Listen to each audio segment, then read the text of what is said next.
कि मिस्टर आलम है एक soul trader 3 column cash book use करते हैं फॉर इस बिजनेस के। उससे पहले तो आप 3 कॉलम कैश बुक के पहले कॉलम ड्रॉ कर लीजिएगा, रिक्वायर्ड सवाल में इसकी ये दी हुई है। सही। He had cash on hand and cash at bank. जब शुरुआत करेंगे, स्टार्टिंग करेंगे, सबसे पहले क्या करेंगे, सबसे पहले स्टार्टिंग में cash on hand, cash on hand, cash का कैश कॉलम में और बैंक का बैंक कॉलम में बैलेंस कॉपी करते हैं। तो जून 1 को बैलेंस ब्रिंग डाउन दिया भाई, कैश का कैश कॉलम, बैंक का बैंक कॉलम। नेक्स्ट कहते हैं जून 6 रिसीव्ड अ चेक फ्रॉम सारा and company 3500 and allowed discount ₹100। हमने सारा एंड कंपनी से जो चेक रिसीव किया वो कितने रुपए का है, 3500 का। एंड रिमेंबर अभी हमने चेक रिसीव किया, डिपॉजिट नहीं किया बैंक अकाउंट में। जब हमने चेक रिसीव किया है, जमा नहीं करवाया, तो इट मीन्स कि हम किसको इंक्रीज करेंगे, कैश कॉलम को इंक्रीज करेंगे। और कैश कॉलम को इंक्रीज करेंगे, साथ में डिस्काउंट कॉलम को भी इंक्रीज करेंगे। 3500 का हमने कैश रिसीव किया, चेक रिसीव किया। सेल डिस्काउंट में कितने रुपए, ₹100 हैं, तो कितना होगा ये 3600। यानी उस कस्टमर से पैसे जो हमें लेने थे वो 3600 लेने थे। एंट्री आपकी इस तरह से होगी, चेक रिसीव किया है तो रिसिप्ट साइड पे आएगी। ठीक है। डिपॉजिटेड सारा and company cheque into bank, bank में चेक जमा करवा दिया। इससे क्या होना चाहिए, इससे हमारा बैंक बैलेंस बढ़ गया और कैश कम हो गया। कॉन्ट्रा एंट्री, जब कॉन्ट्रा एंट्री है तो दोनों साइड सॉल्व करेंगे। देखिए इस तरह से 11 में बैंक बैलेंस इंक्रीज कर दें कितने से, जो चेक आया था वो चेक कितने रुपए का आया था, 3500 वाला चेक, आज वो चेक बैंक में डिपॉजिट कर दिया।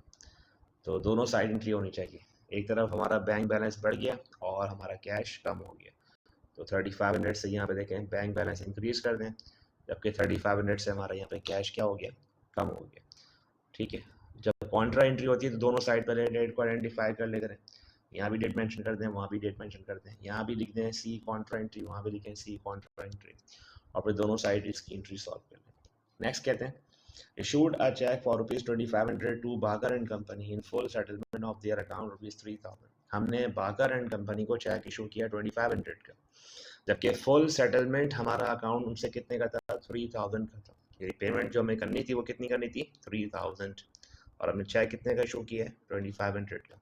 तो कितने पैसे हमने कम दिए, ₹500 हमने कम दिए। जब ₹500 हमने कम दिए हैं तो डिस्काउंट भी हमें मिला। ठीक है।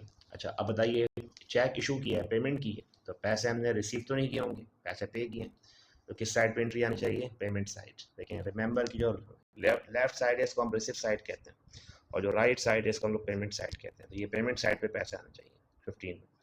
पैसे हमने चेक से दिए, कितने दिए, 2500। डिस्काउंट कॉलम में कितने, 500। डिस्काउंट हमें खुद कैलकुलेट करना होगा। कैसे कैलकुलेट किया हमने, जो टोटल पेमेंट हमें करनी थी 3000 की, उसमें से हमने इसको अमाउंट माइनस कर दिया। 21 में कहते हैं deposited cash into bank, bank में कैश जमा करवाया है, तो इससे हमारा बैंक बैलेंस बढ़ गया और कैश क्या हो गया, कम हो गया। कॉन्ट्रा एंट्री है। जब 21 को आपने आइडेंटिफाई कर लिया कॉन्ट्रा एंट्री है, तो दोनों साइड वही काम करें। पहले तो जब डेट को आइडेंटिफाई कर लें, 21 कॉन्ट्रा एंट्री है। यहाँ पे देखें रिसिप्ट साइड पे बैंक बढ़ना चाहिए और पेमेंट साइड पे कैश क्या होना चाहिए, कम होना चाहिए। ठीक है। तो इसकी एंट्री इस तरह करेंगे, रिसिप्ट साइड पे देखें बैंक बैलेंस बढ़ा देंगे 1000 से, और पेमेंट साइड पे कैश कॉलम 1000 से कम कर देंगे। रीजन एक्सप्लेनेशन कुछ भी लिख सकते हैं आप, मर्जी से आपकी। यहाँ लिखते हैं कैश डिपॉजिटेड, यहाँ लिखते हैं डिपॉजिटेड इनटू बैंक। और इसके बाद देख सकते हैं withdraw cash from bank for personal use, personal use के लिए पैसा विड्रॉ किए 3000 जी। Drawing debit and cash credit, आज हमारे बिजनेस से पैसे गए, जब पैसे गए तो पेमेंट साइड पे लिखें। ठीक है।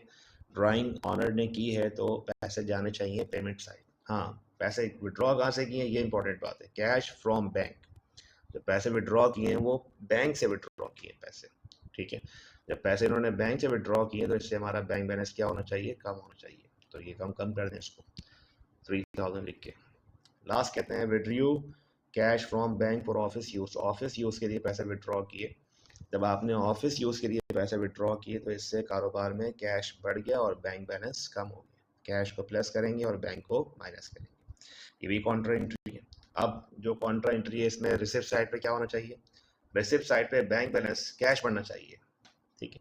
तो अमाउंट कैश कॉलम में आएगा, और पेमेंट साइड पे ये जो अमाउंट है ये आपका बैंक बैलेंस से कम होना चाहिए, तो बैंक से माइनस कर दें इसको। तो रिसिप्ट साइड पे कैश कॉलम और पेमेंट साइड पे बैंक कॉलम। एक तरफ हमारे बिजनेस में कैश बढ़ गया, बैंक कम हो गया। ठीक है। तमाम ट्रांजेक्शन सॉल्व करने के बाद फुटिंग कर लें सब जगह पर, और सारे कॉलम्स की टोटलिंग कर लें। टोटलिंग करने पहले कैश कॉलम में टोटलिंग करें, यहाँ लिख लें पेंसिल से, यहाँ भी लिखें पेंसिल से। टोटल करें कैश कॉलम में भी लिखे हैं पेंसिल से यहाँ भी, और बैंक में प्लस करके यहाँ लिखे हैं। दोनों साइड्स के कैश को, बैंक को आइडेंटिफाई कर लें कौन ज़्यादा है कौन कम है। तो देख लें दोनों साइड पे कैश की रकम और बैंक की रकम रिसिप्ट साइड पे ज़्यादा ही है, 7,500 एंड 9,000। और पेमेंट साइड पे कैश कितना आ रहा है टोटल 4,500, और बैंक में कितना आ रहे हैं 6,000। तो दोनों के बैलेंस कैरी डाउन जो है वो पेमेंट साइड पे ही होने चाहिए। सही है। कैसे? कैश की रकम में से कैश को माइनस करते हैं और बैंक में से बैंक को माइनस करते हैं। कैसे देखें?